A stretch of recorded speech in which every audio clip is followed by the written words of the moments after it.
Salut les amis, aujourd'hui petite vidéo de présentation de la Westin Cam. Vous êtes nombreux à nous avoir posé des questions sur les réseaux sociaux. Aujourd'hui je prends un peu de temps pour vous en parler plus en détail, les grosses lignes on va dire de la caméra.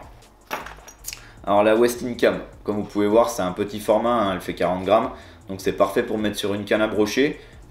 Elle ne dérange pas sur les lanciers, on n'a pas quelque chose qui est très lourd, ça reste très agréable. Cette caméra, elle va avoir plusieurs particularités. Déjà d'une, c'est que ça va filmer en 1080 en HD, en 30 ou 60 images par seconde. Alors les images par seconde, 60 images par seconde, ça va vous permettre de découper vos vidéos et de faire des gros slows, faire des ralentis pour tous les amoureux de vidéos là, qui veulent du contenu pour leurs réseaux sociaux et aussi pour leur page YouTube. C'est parfait, ça permettra de mettre des autres plans de coupe que tout ce qu'on voit à l'heure actuelle. Donc ça c'est super intéressant. Autre chose qui n'est pas des moindres, on a connu des caméras avant où le stabilisateur était pas de ouf, où on avait toujours un peu ce ballon d'image là, gauche-droite, qui était pas agréable à regarder, en plus qui nous donnait un peu la nausée. Le stabilisateur là on est sur un vrai truc où là l'image va vraiment quasiment pas bouger. Vous allez avoir votre leurre et l'image elle reste toujours droite par rapport à ce qui se faisait avant. Ça c'est super intéressant, aussi super agréable. Vous allez pouvoir régler à l'intérieur de votre caméra par rapport à votre fichier de la carte SD vos couleurs. Par exemple si vous pêchez dans de l'eau bleue, dans de l'eau verte, vous allez avoir une multitude de choses pour pouvoir augmenter la luminosité de la caméra. Ça filme jusqu'à 200 mètres hein, pour petite précision. Bon, à part pour les mecs qui pêchent en mer, je pense pas que vous allez être pour l'eau douce là, vous n'allez pas descendre jusqu'à 200 mètres, mais elle peut tenir jusqu'à 200 mètres.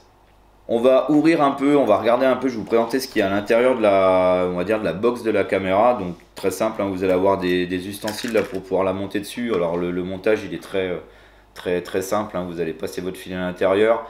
Vous allez avoir un système d'émerillon qui va venir se mettre là, à l'intérieur comme un montage à carpe en fait, qui va venir se clipser dedans. Vous avez une petite ailette pour stabiliser encore plus la caméra. Vous allez avoir aussi un poids que vous allez mettre derrière, toujours dans le même délire, pour augmenter encore la stabilité de la caméra, pour vraiment avoir une image qui ne bouge pas. Et aussi vous allez pouvoir trouver à l'intérieur des petites choses là, où vous allez pouvoir plugger ça dans votre téléphone et mettre vos micro SD dedans. Donc ce qui va vous permettre, et ça aussi c'est intéressant, de regarder tout de suite après l'action ce qui s'est passé quand vous êtes sur le bateau. Vous n'êtes pas obligé de rentrer chez vous, vous mettre dans le canapé et dire ah bah tiens à 11h42 il y en a un qui m'a suivi, sauf que c'est trop tard. Donc là vous allez vraiment pouvoir voir ce qui s'est passé en temps réel on va dire. Vous ne voyez pas ça sur votre téléphone quand la caméra est dans l'eau, mais par contre vous voyez juste derrière, donc ça c'est super intéressant.